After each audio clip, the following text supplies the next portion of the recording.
जम्मू कश्मीर की नई excise policy साल 2021-22 के लिए ई ऑक्शन का सिलसिला जो है वो शुरू हो गया है।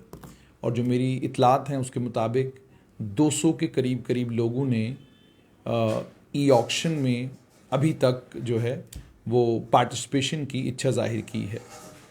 डिसअपॉइंटिंग है क्योंकि जाहिर सी बात है जब वाइन ट्रेड में जहां 5-5 लाख या उससे ज़्यादा लोग ऑक्शन में पार्टिसिपेट करते हों, वहीं पर 200 के करीब अगर पार्टिसिपेट कर रहे हैं तो साफ तौर पर ये दर्शाता है कि जम्मू कश्मीर की जो नई एक्साइज पॉलिसी है, इस एक्साइज पॉलिसी के टेकर्स अभी तक बहुत कम हैं। जहां जो एग्जिस्टिंग वेंड होल्डर्स हैं या जो एग्जिस्टिंग जम्मू कश्मीर की जो पुरानी एक्साइज पॉलिसी है, जो उस एक्साइज पॉलिसी के तहत बहुत सारे लोग जो काम कर रहे हैं वो अलग अलग माध्यमों से प्रदर्शन कर रहे हैं, सड़कों पे उतरे हैं। Jammu chamber of commerce and industry ने भी अपना समर्थन उनको दिया है। उसके अलावा जम्मू की जितनी भी ट्रेडर ऑर्गेनाइजेशन हैं, बेशतर ट्रेडर ऑर्गेनाइजेशन के प्रेस नोट जो आ रहे हैं उसमें वो साफ तौर पर अपना रोष भी जता रहे हैं और वहीं पर अपना समर्थन भी जो है वो इन वाइन ट्रेडर्स को, इन शराब के कारोबारियों को दे रहे हैं।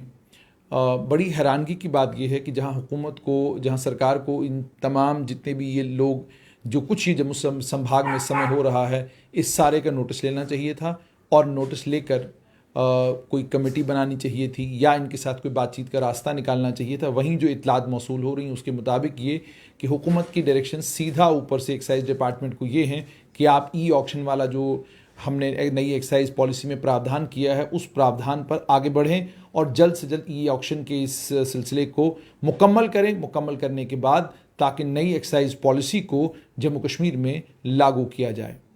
वाइन ट्रेडर्स ने कल भी हंगामा किया। आपने देखा होगा कि वाइन ट्रेडर्स ने कल जो हंगामा किया, कल भी वो यही कह रहे थे, नाराज़ दिख रहे थे कि जी हमारी रोज़ी रोटी का एकमात्र साधन यही है और ये साधन भी अगर आपने हमसे छीन लिया तो हम जाएंगे कहाँ। हालांकि शराब बेचकर समाज का कोई भला नहीं हो रहा, लेकिन अब चूंकि शराब की वजह से और चूंकि हुकूमत ने इस पर कोई पाबंदी आयद नहीं की है और जम्मू कश्मीर में शराब सालों से बिक रही है और बहुत बड़ा रेवेन्यू का स्रोत है ये जम्मू कश्मीर के लिए और लगभग 1200 से लेकर 1400 करोड़ तक जो है वो रेवेन्यू जम्मू कश्मीर की सरकार को एक्साइज डिपार्टमेंट से आता है। तो इसलिए इन तमाम चीज़ों को ध्यान में रखते हुए और जितने लोग इस ट्रेड में जुड़े हुए हैं उन चीज़ों को ध्यान में रखते हुए जम्मू कश्मीर की सरकार ने जो नई एक्साइज पॉलिसी बनाई, उस एक्साइज पॉलिसी में जो वाइन ट्रेडर्स हैं उनका भी और जो इस कारोबार से जुड़े हुए बाकी लोग हैं उनका भी ये कहना है कि सरकार ने जब ये पॉलिसी बनाई तो हमसे इनपुट नहीं लिया। लेकिन मेरे हाथ में एक डॉक्यूमेंट लगा है, जो डॉक्यूमेंट साफ तौर पर ये दर्शाता है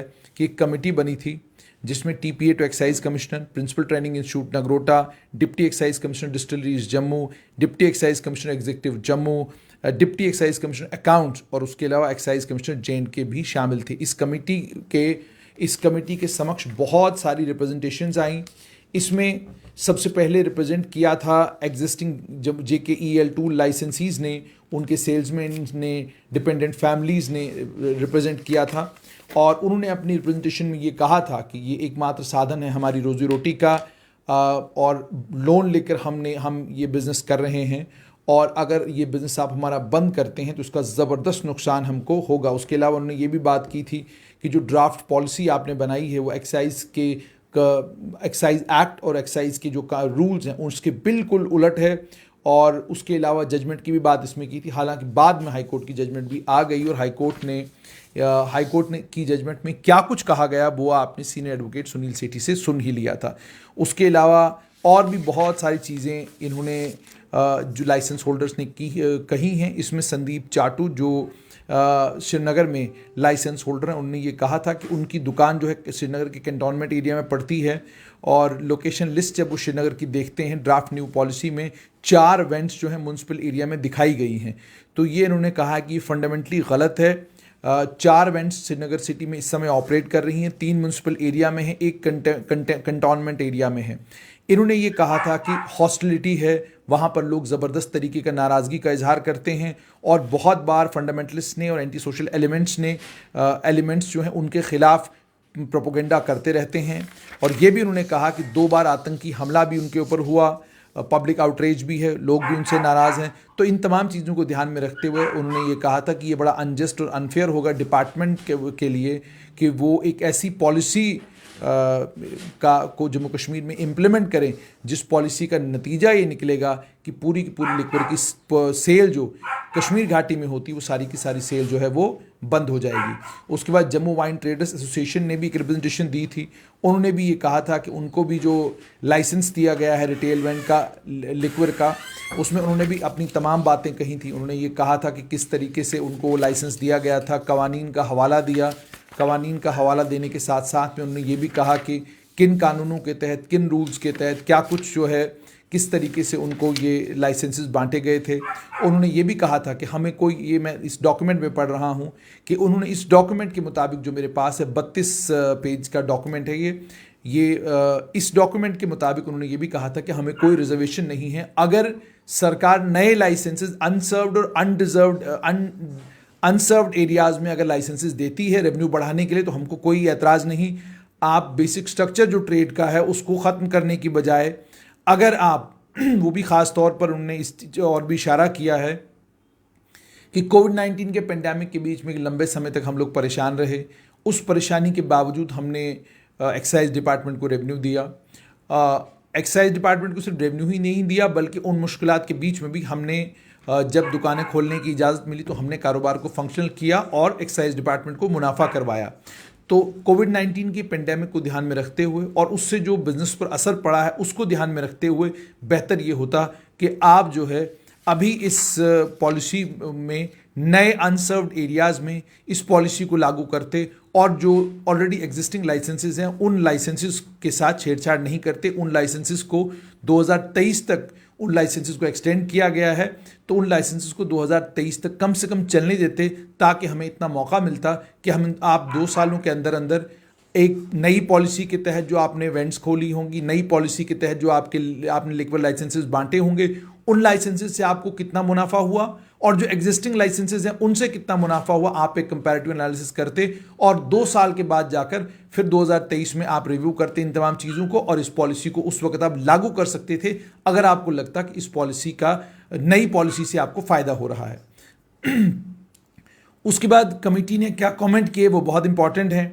इन्होंने ये कहा कि इसमें कोई शक नहीं, कमेटी कह रही है, जिसमें एक्साइज कमिश्नर भी एक मेंबर थे, कमेटी ये कह रही है कि बहुत सारे लोग और उनके परिवार डायरेक्टली या इनडायरेक्टली JKEL2 लाइसेंस यानी वैन के लाइसेंसेस के साथ जुड़े हुए हैं, और वो कह रहे हैं may get affected adversely by sudden discontinuation of the existing licenses। उन पर ज़बरदस्त असर पड़ सकता है अगर आप अचानक उनके लाइसेंसेस जो हैं वो डिसकंटिन्यू करते हैं। जहाँ तक legal provision, excise act rules और जजमेंट जो ऑनरेबल कोर्ट की है उसका ताल्लुक है, रेलेवेंट प्रोविजंस जो हैं लाइसेंस के रिन्यूअल के लिए, जजमेंट ने बड़ी डिटेल में उस पर बात की है, तो उसको उन्होंने कहा था कि इन टोटलिटी में पढ़ने की ज़रूरत है। इन्होंने ये भी इसमें मेरे पास जो कागजात हैं बिल्कुल इसमें सजेस्टिव कोर्स ऑफ एक्शन कि क्या किया जाना चाहिए वो बड़ा इंपॉर्टेंट है। पहली बात तो कमेटी ने ये कही उसमें कि लाइवलीहुड के मसले जो हैं वो ट्रेडर्स ने उठाए हैं कि जी हमारे रोजी रोटी का क्या होगा। दूसरा इन्होंने ये कहा है कि ऑब्जेक्शंस और कंसर्न्स जो हैं जनरल पब्लिक के हैं, पब्लिक रिप्रेजेंटेटिव्स के हैं कि जी वाइन शॉप्स जो हैं नई लोकेशन पर खुलेंगी और लोग खुलने देंगे कि नहीं खुलने देंगे, वो भी एक बड़ा सवाल है। उसके बाद वक्त इतना नहीं, inadequate time left to get the vends operational through e auction, e lottery और ई ऑक्शन के जरिए वेंट्स को ऑपरेशनल करने के लिए समय बहुत कम है हमारे पास, क्योंकि identification, suitability of premises, requirement, completion जो है, मैंडेटरी एनओसीज की, क्लियरेंसेस की बहुत ज़्यादा ज़रूरी है। ये एनओसी सारी आपके पास होनी चाहिए। आप ई ऑक्शन में पार्टिसिपेट करने के बाद आपको अगर वेंट मिलता भी है, बहुत सारी एनओसीज हैं जो आपके पास होनी चाहिए। अगर आपके पास एनओसीज हैं तो ही जाकर आप अपनी वेंट को ऑपरेशनल कर सकते हैं इमीडिएटली आफ्टर आप गेटिंग द बिड। ठीक है, किसी डिस्प्यूट को, लिटिगेशन को रोकने के लिए मैंडेटरी अमेंडमेंट्स जो रूल्स में की जानी चाहिए।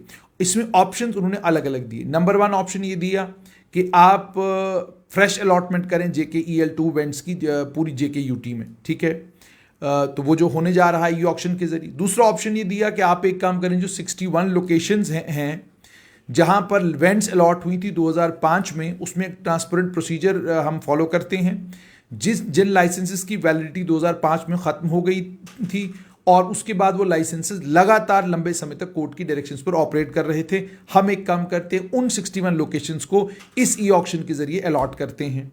तीसरा इन्होंने ये कहा कि बाकी लाइसेंसेस जिनको 2023 तक रिन्यू किया गया था और जो 31 मार्च 2021 तक ही रिन्यू थे, 5 साल का, चूंकि जाहिर सी बात है वो रिन्यूअल का जो प्रोविजन था उस क्लॉज को ऑनरेबल हाई कोर्ट ने स्ट्राइक डाउन किया था। कोर्ट ने कहा था कि ये ठीक नहीं है। इन लाइसेंसेस के लिए सिफारिश की गई कि 1 साल के लिए आप इनको रिन्यू करें और उन्हीं को रिन्यू करें जिन्होंने एक्साइज के रेवेन्यू में कोई डिफॉल्ट नहीं किया है। 100% इंक्रीज आप जो है फिक्स लाइसेंस फी में कर सकते हैं, which is mentioned in the excise policy 2020-21, ठीक है। और उसके बाद जो है स्टेप वाइज मैनर में आप इनकी लाइसेंस फी इंक्रीज कर सकते हैं। सब्सिक्वेंटली क्या होगा कि ये लाइसेंसेस ई ऑक्शन और ई लॉटरी के लिए अगले साल हम we can put them up. E auction और ई लॉटरी के लिए हम इनको उसके बाद ओपन अप कर सकते हैं। इससे इन्होंने ये कहा कि डिपार्टमेंट को भी मौका मिलेगा प्रोज एंड कॉन्स समझने का, और एग्जिस्टिंग सिस्टम जो है उसको भी फिलहाल डिस्टर्ब करने की जरूरत नहीं पड़ेगी। और उसके अलावा ये भी उन्होंने एक सिफारिश में कहा है कि अनसर्व्ड और अंडरसर्व्ड एरियाज जो हैं उनको भी ई ऑक्शन और ई लॉटरी के लिए कंसिडर किया जा सकता है। एक अलग मेथोडोलॉजी उन प्रेमिसेस को नोटिफाई करने के लिए डेवलप की जा सकती है ताकि एक रोबस्ट सिस्टम हो, एक मजबूत सिस्टम हमारे पास हो जिस सिस्टम से हम इस पूरे ट्रेड को रेगुलेट कर सकें। नंबर 3, इन्होंने ये भी कहा कि और तीसरा ऑप्शन ही दिया, गवर्नमेंट के रेवेन्यू को ध्यान में रखते हुए वो तमाम एग्जिस्टिंग लाइसेंसीज जिन्होंने डिफॉल्ट नहीं किया है एक्साइज रेवेन्यू में, उनका लाइसेंस 6 महीने के लिए एक्सटेंड किया जाए ताकि वो अपनी बिजनेस लायबिलिटीज को क्लियर करें, अपने बिजनेस को डाइवर्सिफाई कर सकें और एक अल्टरनेट बिजनेस मॉडल बिजनेस पर शिफ्ट हो जाएं ताकि उससे उनकी रोजी रोटी के ऊपर फर्क कोई न पड़े। ये ऐसा लगता है सबसे अक्लमंदाना सजेशन जो थी ये एक्साइज डिपार्टमेंट की एक मीटिंग में बाज़ाब्ता इस कमेटी की तरफ से सजेशन सरकार को गई है कि जनाब आप एक काम करें, 6 महीने का वक्त इनको दे दें। 6 महीने के अंदर अंदर इनको ये कहा जाए कि भाई आप इस ट्रेड से दूसरे किसी ट्रेड में शिफ्ट हो जाएं। अगर आपको लगता है आप कंपटीशन में पार्टिसिपेट नहीं कर सकते हैं, अगर आपको लगता है आप ई ऑक्शन ई बिडिंग में पार्टिसिपेट नहीं कर सकते हैं, तो आप किसी दूसरे ट्रेड में चले जाएं। जब आप किसी दूसरे ट्रेड में चले जाएंगे तो उससे आपकी रोजी रोटी के ऊपर कोई फर्क नहीं पड़ेगा। और साइमल्टेनियसली डिपार्टमेंट जो है प्रेमिसेस को आइडेंटिफाई करेगा, हायरिंग बेसिस पर, रेंट लीज बेसिस पर या किसी दूसरे मोड पर, या रिक्विजिट क्लियरेंसेस तब तक ले लेगा ताकि अलॉटमेंट के फौरन बाद वेंट्स जो हैं ई बिडिंग और ई ऑक्शन के बाद फॉरेन वेंट्स ऑपरेशनल हो जाएं। तो इससे क्या होगा कि ट्रेड एक लंबे समय के लिए चलेगा और ईयर टू ईयर बेसिस पर फिर उसके बाद क्या कहते हैं ईयर टू ईयर बेसिस पर फिर हम ई ऑक्शन करते रहेंगे। तो जाहिर सी बात है बिल्कुल 1 महीने का वक्त देना और 1 महीने के बाद अब ई ऑक्शन होना है। जब ई ऑक्शन होगा तो उस ई ऑक्शन के फौरन बाद दुकान खोलनी भी है और आप जानते हैं ईयरली लाइसेंस है और उसके बाद जो कंडीशंस रखी गई हैं एक्साइज पॉलिसी में बिल्कुल थोड़ा सा वक्त जो है वो दिया गया है कि भाई आपको अपनी जो है वैन को ऑपरेशनल करना है, सारी नो ऑब्जेक्शन सर्टिफिकेट्स भी लेनी है। और नो ऑब्जेक्शन सर्टिफिकेट्स के लिए भी ऐसा नहीं है कि सरकार ने कोई 1 विंडो सिस्टम रखा हो कि एक ही विंडो पर आप जाते हैं और तमाम चीज़ें आपको मिल जाती हैं। आप यूनिवर्सिटी सिस्टम से लेकर स्कूल सिस्टम से लेकर आप सिविल सचिवालय तक चले जाएं, सारे सिस्टमों में अगर आपको कहीं पे भी कोई एनओसी लेनी है तो 12 डिपार्टमेंटों में आपको भागना पड़ता है और उसके बाद हर डिपार्टमेंट में दस्तखत कराने पड़ते हैं और फिर डिपार्टमेंट में किसी दिन कोई बाबू आया हुआ है, किसी दिन कोई बाबू नहीं आया है। ये तमाम दिक्कतें जो हैं वो आम कारोबारियों को भी आएंगी। और ई बिडिंग, जैसे मैंने आपको पहले ही कहा कि ये तमाम जितने भी वाइन ट्रेडर्स हैं आज भी सड़कों के ऊपर हैं। कल भी इन्होंने हंगामा किया था, उस हंगामे के बीच में बेचारे सेंट्रल पब्लिक वर्क्स डिपार्टमेंट के एक असिस्टेंट इंजीनियर को वो बेचारे उसके बीच में फंस गए थे और उन्हें फ़ौरन कह दिया गया था कि जनाब ये कोई बाहर का आदमी जो है, जबकि अपने ही देश का आदमी अगर यूपी बिहार कहीं से भी यहाँ पर आकर रहना चाहता है, बसना चाहता है, कारोबार करना चाहता है तो उसमें क्या गलत है।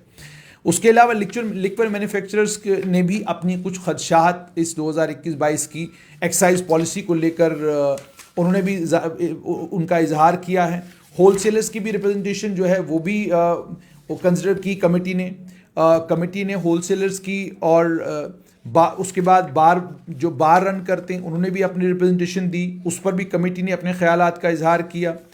उसके बाद एंसिलरी यूनिट्स ने भी, एसोचेम ने भी एक रिप्रेजेंटेशन दी। फार्मा इंडस्ट्रीज़ की रिप्रेजेंटेशन भी इनके पास गई। फार्मा इंडस्ट्रीज़ ने कहा जी कि हमें डीनेचर्ड स्पिरिट की ज़रूरत पड़ती है। नई एक्साइज पॉलिसी आपने सितंबर 2020 से जो है शुरू की है तो हमें परमिशन और रिन्यूअल अभी तक नहीं मिला है। तो इन्होंने कहा कि आप अमेंडमेंट जो है एक्साइज एक्ट में करें और हमें परमिशन दे दें। ये मैं आपको पहले ही कह रहा हूँ कि हाई कोर्ट के फैसले से पहले की ये एक मीटिंग है और उसके अलावा अनएम्प्लॉयड यूथ की तरफ से भी इन्होंने एक रिप्रेजेंटेशन दी। अच्छा, जो अनएम्प्लॉयड यूथ हैं वो इस एक्साइज पॉलिसी को लेकर क्या कह रहे हैं? वो पहली बात ये कह रहे हैं कि जी आप बिड अमाउंट जो भी बनेगा उसके लिए थोड़ा वक्त बढ़ा दें। आपने कहा जी कि 7 दिन के अंदर अंदर आधा अमाउंट दें और अगले 7 दिन के अंदर बाकी अमाउंट दें। उसको लेकर भी इन्होंने कहा जी बिड अमाउंट इतनी जल्दी जल्दी जो है नहीं दिया जा सकता। बिड अमाउंट के लिए आप साफ तौर पे क्लियर कर दें कि 11 मंथ की मंथली इंस्टॉलमेंट्स की बुनियाद पर हम बिड अमाउंट आपको देंगे। बॉटलिंग यूनिट एस्टैब्लिश करने के लिए नॉन रिफंडेबल फी 2 लाख रुपए की आप रखें 25 लाख की बजाय। उसके अलावा एक्साइज ड्यूटी में इन्होंने रिडक्शन मांगी है और ये तमाम चीज़ें ये गुजारिशात की हैं जम्मू कश्मीर के अनएम्प्लॉयड नौजवानों ने। जनरल पब्लिक की तरफ से भी आई हैं रिप्रेजेंटेशन। जनरल पब्लिक ने ये कहा कि भाई आप नई शराब की दुकानें अलग अलग जगह पर खोल रहे हैं, हमें ज़बरदस्त एतराज़ है और इसकी वजह से लॉ एंड ऑर्डर के इशूज़ बनेंगे। पब्लिक रिप्रेजेंटेटिव्स की तरफ से Ram Sharma, councillor municipal ward number 5 Kathua, उनकी तरफ से एक रिप्रेजेंटेशन आई है। उन्होंने भी यही कहा कि आपने वार्ड नंबर 5 कठुआ में जो शराब की दुकान खोलने का आपने फैसला किया है, 2 शराब की दुकानें खोलने का फैसला किया है, वो गलत है, रेजिडेंशियल एरिया है। और उन्होंने ये कह दिया है साफ तौर पर कि अगर आप ये 2 दुकानें खोलने की वहाँ कोशिश करेंगे तो हम ये दुकानें खुलने नहीं देंगे। एक मिस रश्मि कुमारी हैं, काउंसलर हैं वार्ड नंबर 1 अखनूर म्यूनसिपैलिटी की। उन्होंने भी शराब की दुकानों को लेकर कहा कि अखनूर में अगर आप ये हिस्टोरिकल रिलीजियस धार्मिक शहर है, धार्मिक छोटा सा एक कस्बा है, इस कस्बे के अंदर अगर आपने शराब की दुकानें खोली तो हम खुलने नहीं देंगे। मदन कोहली हैं, एक श्री मदन कोहली जी हैं, इन्होंने अपने ईमेल से उन्होंने भी ये कहा कि नई पॉलिसी जो है वो जो एकमात्र रोजी रोटी का साधन लोगों के पास है वो भी इन परिवारों से छिन जाएगा और इसका फायदा साफ तौर पर अमीर और ताकतवर लोगों को होगा। कमेटी के सामने ये रिप्रेजेंटेशंस भी, सीएसटी की भी एक रिप्रेजेंटेशन आई। प्रोस्पेक्टिव बिडर्स ने भी बहुत सारे जो क्लॉजेस थे उन क्लॉजेस के ऊपर सवाल खड़े किए हैं कि जनाब आपने कहीं पे भी जब बिडिंग होती है किसी भी स्टेट में वहाँ किसी एनओसी की ज़रूरत नहीं पड़ती, तो यहाँ आप बिडिंग कराएंगे, बिडिंग के बाद आप कहते हैं एनओसीज भी लेनी पड़ेंगी। उसके अलावा संदीप चाटू हैं, उन्होंने ऑब्जेक्शंस रेज की। उन्होंने कहा कि लोकेशन जो आपकी शॉप की है कंटोनमेंट एरिया है instead of Srinagar municipal corporation. अच्छा, उसके बाद इन्होंने ये भी कहा था कि आप नई दुकानें जो अनसर्व्ड एरियाज़ में खोलें, जिन एरियाज़ में ऑलरेडी शराब की दुकानें हैं वहाँ और शराब की दुकानें खोलने की ज़रूरत नहीं है। फाइनली कमेटी के पास Jammu Kashmir cable car corporation limited की भी एक रिप्रेजेंटेशन आई थी। इसमें उन्होंने गुजारिश की थी कि Jammu Kashmir cable car corporation को भी इजाज़त दी जाए कि लिक्वर वेंट्स का इंक्लूजन जो है Jammu Kashmir cable car corporation को भी इसमें इंक्लूड किया जाए ताकि वो भी एक लिक्वर वेंट ले सकें। जहाँ तक इस डॉक्यूमेंट के अंदर जो तफसीलात हैं वो सब मैंने आप तक पहुँचाई हैं। मामला सिर्फ अब ये है कि जम्मू कश्मीर की नई एक्साइज पॉलिसी को लेकर वाइन ट्रेडर्स सड़कों के ऊपर हैं। तमाम जम्मू के जितनी भी ट्रेडिंग बॉडीज़ हैं, हर ट्रेड बॉडी ने व्यवसाय से जुड़े हुए जितने भी लोग हैं, व्यापार से जुड़े हुए जितने भी लोग हैं, वो सभी लोग इस नई एक्साइज पॉलिसी को लेकर समर्थन करते नजर आ रहे हैं जम्मू कश्मीर वाइन ट्रेडर्स का। सवाल ये है कि क्या गवर्नमेंट अपनी इस पॉलिसी को रिव्यू करेगी? क्या गवर्नमेंट एक कमेटी बनाकर इन वाइन ट्रेडर्स के साथ बातचीत करके कोई बीच का रास्ता निकालेगी, जिस बीच के रास्ते से सड़कों के ऊपर जो कुछ देखने को मिल रहा है वो ठीक नहीं है? और इसलिए ठीक नहीं है क्योंकि जब वाइन ट्रेडर्स सड़क के ऊपर उतरते हैं और माइक उनके सामने जाता है तो जो बातें वो करते हैं या जो जिस तरह के बयानात वो दे रहे हैं वो ना तो जम्मू कश्मीर राज्य के लिए लंबे आने वाले कल के लिए ठीक है और ना ही देश के लिए ठीक है। उम्मीद और तवक्का ये कि सरकार कोई एक बीच का रास्ता निकालेगी जिस बीच के रास्ते से वाइन ट्रेडर्स की जो एप्रीहेंशन है उनको भी एड्रेस किया जाएगा और जो उनकी मांग है उस मांग को भी सुना जाएगा और कोशिश की जाएगी कि अगर एड्रेस किया जा सके तो उस मांग को एड्रेस किया जाए।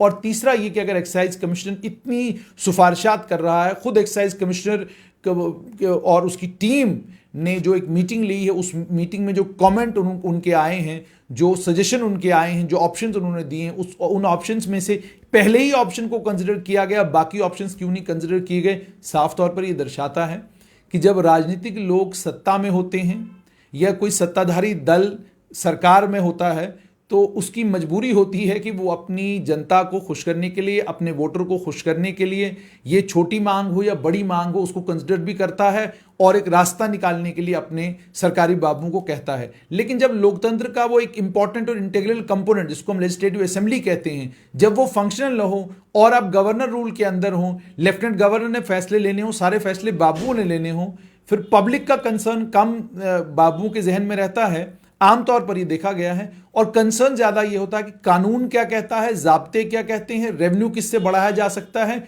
ये उनका, क्योंकि मैंडेट ही उनका इतना है। उनका मैंडेट है, आप देखिए कानून के अंदर क्या हो सकता है, उनका मैंडेट ये नहीं है कि कानून के बाहर क्या हो सकता है। तो ये कानून के बाहर और नए, और जैसा कि आप लोग भी भलीभांति जानते हैं कि कौन सा कानून नया क्या कानून बनेगा, उसके अंदर क्या प्रावधान होंगे, ये काम लेजिस्लेटर का है। क्योंकि हमारी लेजिस्लेटिव असेंबली है नहीं, तो नया कोई कानून अभी बनेगा नहीं। तो जब तक नया कोई कानून नहीं बनता और जब तक पब्लिक रिप्रेजेंटेटिव्स को मौका नहीं मिलता कि वो लोकतांत्रिक तरीके से चुनाव जीत के लेजिस्लेटिव असेंबली में जाएं, तब तक उम्मीद और तवक्का लेफ्टिनेंट गवर्नर से और उम्मीद और तवक्का गृह मंत्रालय से और एमओएसएन पीएमओ डॉक्टर जितेंद्र सिंह से कि वो इसमें इंटरवीन करेंगे, और इंटरवेंशन करने के बाद वाइन ट्रेडर्स की परेशानियों को भी दूर करेंगे, इस मसले को भी हल करेंगे और इंश्योर करेंगे कि जल्द से जल्द ये जो बवाल खड़ा हुआ है खत्म हो।